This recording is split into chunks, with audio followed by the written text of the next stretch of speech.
This fight, Larry Merchant, becomes a mandatory for Bird's version of the heavyweight title. Is that correct? That is correct, which doesn't necessarily mean they'll take it if they could get a bigger fight, but Rahman probably would take it. Tua, we don't know. Harold Letterman, as you can see, believes Rahman won the 10th and now has on Harold's card a 2-point margin in the fight. Rudy Battle looks at Hasim Rahman's left glove. David Tua only threw 29 punches in the 10th round. He doesn't have the energy to do what Kevin Barry's asking him to do. He's not pressed the issue at all. Tua has allowed this man to stay in the middle of the ring the whole fight. He had the strength, he had the punch, and he let it get away so far. If Rahman can get done what he wants to get done tonight, weighing 259, he will have confounded all of the experts here. The weight is never an issue. It's the desire of a man. Sometimes the weight means he's relaxed when he's training. Didn't get scared. Well, he reportedly reported to training at somewhere between 280 and 300, George. So he's in good shape. That's a lot of relaxation. When you go into training camp and you're relaxed and you have a good training camp, you don't get scared and try to lose a lot of weight. It's not going to make you heavyweight. So. Let him go. Work your way. Come on, work your way. You hooked up. David Tua looks spent, but we've seen him in this condition before. Well, these two guys have spent the better part of 21 rounds in the ring together, and Rahman has probably won about 17 of those rounds, but Tua still has a chance to knock him out. Lands a right hand there. Left hook there. It's so predictable that all you have to do is keep your hands in a certain position. With Tua, he throws the left hook in the same spot. You just put your hands up with it. If he'd even throw it right uppercut now, he could be effective. That's so true, George. You make a great point. He doesn't work up and down. He doesn't go side to side. He really doesn't have any variety in his game. And all you do is put your hand in a certain position and you got it. Lean in a certain position, you got it. Both hands are free. Get off. Rahman is learning now how to become an elite fighter, how to box. Let him go. I think Chris Berg went in his dressing room and gave him a little counseling before the fight, which is not fair. Let's work your way out. He's the king of the boxers these days. You think Chris Berg's advice is too good, huh? Yeah, you don't want him giving you some advice about boxing. Big punches by Tua, and he backs Rahman up with a right. There you are. Now you got him against the rope. You got to go for the finish. He's got him going. But Rock comes back with a jab and a right hand and fights his way off the ropes. And ties him up and lean those 250 or 60 pounds tonight. Probably tonight it's about 260. Dangerous moment, properly saved by Hasim Rahman. He's going to make it into the last round. The guy's trying to hit on the break Tua. That's all he's looking for. Hit when the bell rings. You don't deserve to win like that. Okay. Come down to the last round, man. Put your head down. You cannot wait, Dave. You cannot let him hold. I've got to...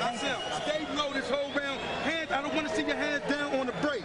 When you break it, you leave your hands to the referee again. We don't want that again, all right? Keep your hands up this whole... I need him out. Okay? I need you to put 3 or 4 punches together and he's gone. Okay? Can you do that for me? Come on, mate. Dig deep. Allah, you got to move him. Inshallah. Keep moving, okay? Don't let him get set. Let me see your hands come down. Keep your chin down.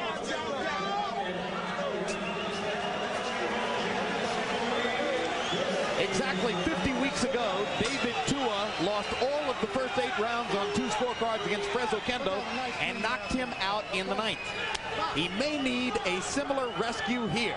Rahman, through 11, has landed 174 out of 647, has thrown almost 300 more punches than Tua. He seems to stand to win the boxing match. Rahman is bouncing now. Harold, how do you have it scored coming to the 12th? Okay, Jim, I got it very close. 105, 104, 6 rounds to 5. Hasim Rahman. Somehow or another, David Tua went to work late in round 11 and may have pulled it out by landing bigger shots. But generally speaking, Rahman's jabbing him to death.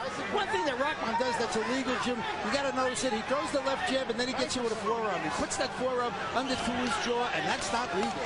You're holding.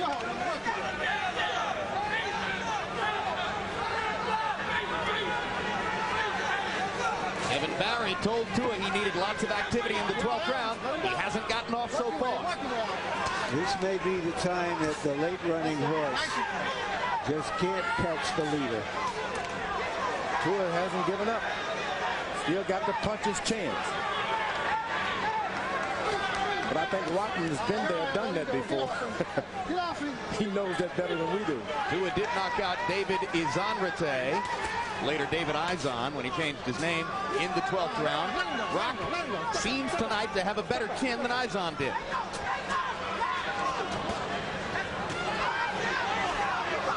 On the rope, Tua's got the chance his corner been telling him all night. Get him on the rope. Don't let him hang on to you. And Rahman ties him up. But at the same time, Rahman isn't doing much in this round, and if he allows David to win it, then that may tighten it up again on the scorecard. I can't see that. Well, Harold's going to have it a draw if Tua wins this round, George. Yeah, but this guy's so far ahead in my book that there's no way Tua can catch him unless he knocks him out. Yeah, I agree with George. I don't know how far ahead he is, but I think that he can afford to lose this round. We shall see. Although Rahman has mounted an offense while we were talking and may have put himself back into position to negotiate for the round. 40 seconds to go, and Tua shows nothing to indicate that the big drama is coming. Let him go. Get off him. Get off him. And once again, you could have knocked most of the experts over with a feather. You just never know boxing. The more you know, the less you know. Particularly this year, when every fight seems to produce a significant upset. One after another we get them. Rahman jabbing and dancing, holding his arms aloft. Tua trying to end it in the closing seconds, and he's the one who goes down on a punch after the bell. And Rahman comes over to show us his left arm. Tua tried to steal it. Whenever the bell would ring, he tried to get in his shots. And that's not good at all. Crowd boos Rahman for celebrating. I don't see why. He deserves to be proud of himself. Yeah, he did a good job this time. But if you're sitting in the bleachers and you see all those big shots that David Tua throws, that tends to influence you, George. Wouldn't influence me. George is clear in his mind on who won the fight, that's for sure. Harold, what does your card show now? Okay, Jim, I thought that might have been a knockdown. I'd love to see that again. That was damn close. Something hit David Tua, and it wasn't the referee, and I didn't touch him. 115, 113, 7 rounds to 5, Hasim Rahman. Jim, I don't know. I just think he may have pulled it out with that last punch. Rahman, I thought, lost the 11th, but certainly I thought he won the 12th with that, with that shot that virtually knocked Tua down. So. But Harold, it was after the bell. Well, I don't know. To me, he hit him. He just nailed him. I don't know. I'd have to see it in real time again, Jim. That was close. Can we see it? I'm asking the production truck now. Can we see it with the sound? Because I'm fairly certain that knockdown takes place well after the bell that ended the fight. In which case, no doubt about it. It was after the bell. I agree with you, George. It was a fall down, really. Told you, baby. You think Tua went down as much from exhaustion as from the punch? No, he just slinging punches and got off balance, and the guy just kind of met him with some kind of... All right, let's listen. There's the bell. I don't know if we heard enough of it to be sure. It was after the bell. We knew that. In the meantime, Jimmy Lennon has the results of the fight, so let's go up to Jimmy and see who won. He won. Don King celebrating. He's Rahman's promoter, and he may be the one who already knows the score. We're not sure. But I've thrown to Jimmy. Here you go. Jimmy, tell us who won the fight. Ladies and gentlemen, after 12 rounds of action, we go to the scorecards. Here are our score totals. Judge at ringside, Robert Grosso, scores the bout 116 to 112 in favor of David Tua. Judge at ringside, Bill Clancy, scores the bout 116 to 112 in favor of Hasim Rahman. And Judge at ringside, George Hill, sees the bout 114 to 114, even a draw. The decision is even a draw.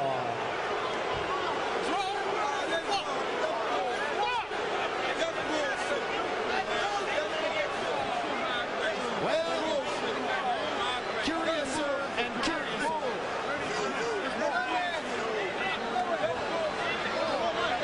The strange actions of the heavyweight division continue as this bout is declared a draw between Hasim Rahman and David Tua. The draw is something of a moral victory for Rahman, who was counted out in the bout by most experts yesterday when he weighed in at 259. The draw is something of a loss for Tua, who became a heavy favorite in the fight and exits without the expected victory. George Foreman believes that Rahman clearly deserved the victory, and look at the CompuBox numbers. He landed 58 more punches. He threw 278 more punches. He landed